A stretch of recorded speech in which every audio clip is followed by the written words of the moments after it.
You don't deserve a penny. My sister didn't raise her voice when she said it. She didn't need to. The sentence was placed carefully between the trustee's leather portfolio and the yellow legal pad in front of her, as if it were another document waiting to be signed.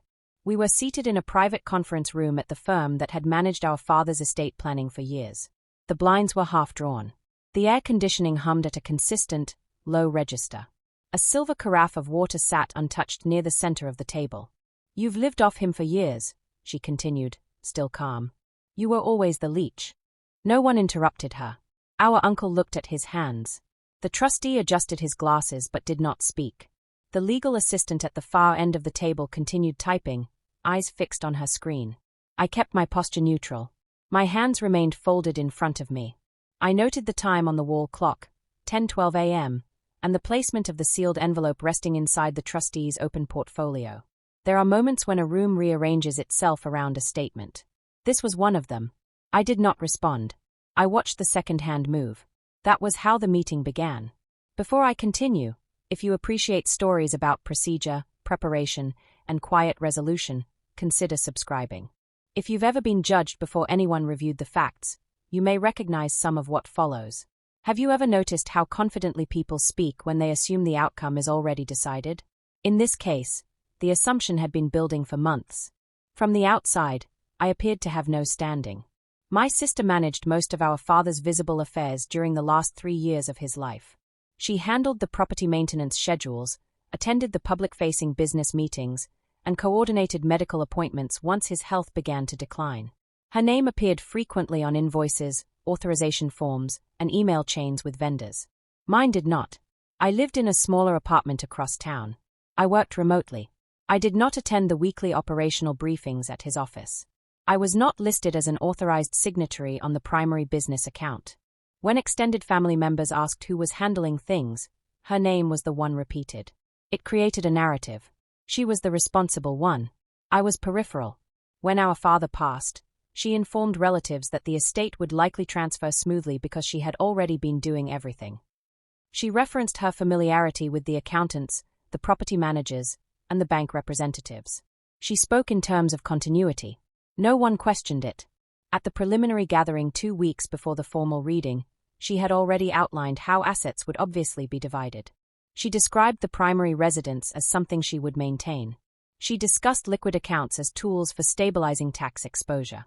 She framed my involvement as minimal, perhaps a small distribution, out of fairness.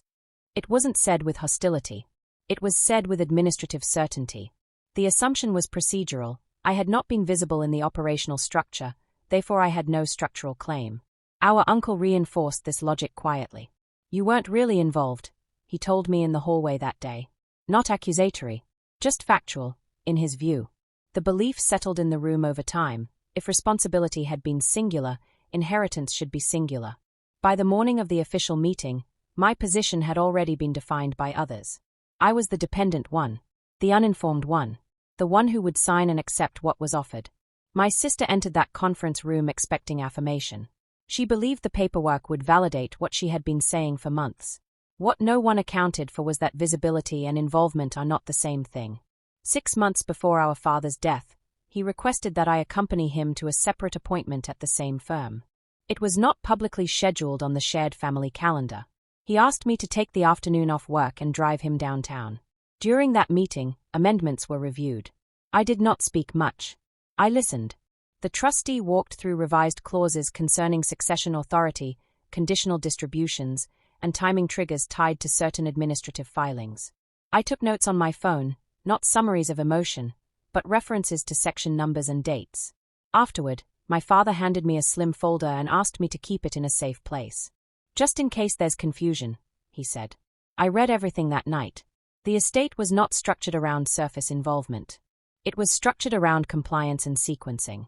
Several provisions required specific filings within defined windows. Failure to meet those windows would automatically redirect authority to a secondary party. That secondary party was not my sister. It was me. The language was clear. If the designated primary executor failed to initiate certain actions within 30 days of death certification, the trustee would be obligated to elevate the alternate. There were also stipulations concerning business asset liquidation timing, requiring coordination with tax quarter boundaries. Mishandling those could freeze distributions temporarily. I did not inform anyone that I had read these details. When my sister began managing communications after our father passed, I observed her decisions closely. I tracked dates. I noted what had been filed and what had not. In the conference room, when she called me a leech, she was operating on an outdated assumption. The process had already moved beyond her awareness. I could have corrected her earlier. I could have referenced the amendment during the preliminary gathering. I could have clarified the conditional structure in front of our uncle. But interruption would have altered behavior. The estate's mechanisms were automatic. They required inaction from one party and patience from another. Interfering prematurely would have prompted corrective filings. People say more when they think they've already won. More importantly, they commit to positions in writing. By remaining silent, I allowed the timeline to unfold exactly as drafted. There is a difference between defending yourself and allowing a system to operate. I chose the latter. At 10:18 a.m., my sister slid a stack of preliminary acknowledgement forms toward me. "These are standard," she said. "Just confirming you understand I'm acting executor." The trustee cleared his throat lightly. "These are acknowledgements of receipt for the estate overview." She nodded. "Right. So we can proceed without delays." I did not pick up the pen. "You don't need to review every line," she added. "It's procedural." I glanced at the header. The document referenced her as acting executor, not confirmed executor. "I'll read them," I said. Her jaw tightened slightly. "There's nothing complicated." She began outlining her intended asset distribution again, more assertively now. The primary residence would remain under her management. The commercial property would be retained temporarily. Investment accounts would be consolidated under a structure she would oversee. She spoke as if narrating a plan already approved. "You've contributed nothing to maintaining these," she said, returning to me. "It wouldn't make sense for you to receive equal control." The word control was deliberate. I noted the time again, 10:26 a.m. The trustee interjected gently. "We'll review the official documents shortly." She leaned back. "Of course. I just want clarity." Clarity, in this context, meant acknowledgement of her authority. When I continued reading silently, she exhaled through her nose. "You're really going to drag this out?" "I'm reviewing," I replied. The escalation was subtle. Her sentences shortened. She referenced my apartment, my remote work, the periods when I wasn't around. Each statement framed me as external to the operational core of the estate. I tracked sequence, not tone. At 10:31 a.m., the trustee closed the preliminary folder and reached for the sealed envelope. The structure of the estate hinged on three timing components. First, the primary executor was required to submit formal acceptance documentation within 30 calendar days of the death certificate being issued. Second, a certified inventory of business holdings had to be filed with the trustee's office within that same window. Third, notice of intent to retain or liquidate the commercial property had to be recorded before the end of the current fiscal quarter. If any of these actions were incomplete at day 31, the trustee was obligated, by the language of the amendment, to suspend the primary executor's authority and elevate the alternate without discretion. The alternate was named explicitly. The death certificate had been issued 33 days prior to this meeting. The inventory had not been submitted. I confirmed this through the county registry database 2 days earlier. No notice of property intent had been recorded. And the formal acceptance document? It had been drafted but never filed. My sister had assumed verbal acknowledgement and internal family consensus were sufficient to proceed. They were not. The amendment did not allow grace periods. At 10:34 a.m., I felt the subtle vibration on my wrist. My watch displayed a calendar alert I had set 30 days earlier. Executor window closes. I did not look at it immediately. The trustee broke the seal on the envelope. Inside were 2 documents, the original will and the subsequent amendment. He adjusted his glasses and began reading from the amendment first. The room remained still. The trap was not hidden. It was written plainly. It simply required attention to dates. Before he reached the relevant clause, he reviewed standard language. Bequests to charities. Specific personal items. Tax directives. My sister folded her arms, appearing patient. Occasionally she glanced at me as if waiting for visible discomfort. I maintained a neutral expression.